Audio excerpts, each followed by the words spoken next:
Таашлагчдын тоо нэмэгдсэн гэж сонссон.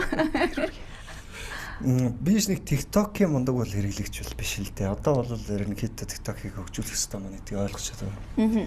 Болдоо Instagram л хөдөлдөг. Юу юм бэл л дээ. Тэр нэг Kim Ji Hoon гэдэг одоо Солонгосын нэг алдартай шивчин байт юм байна. Тэрнтэй би их адилхан юм байна. байт юм байна гэж. Тэр Money Heist гэдэг Netflix-ийн нэг сериал гарсан шүү дээ. Тэгэхээр тэрний Денверийн дүр тоглосон нэг залуугийн над руу зургийг явуулсан юм. За. Би ч тэрийг нэг анзаараагүй ингээ байжсэн чинь монголчууд явуулаад гадныхан явуулаад би ерөөсөө энд яагаад байгаа юм бол ухааны нэмэрсэн чинь энэ жүжигч таас амар адилхан гэдэг.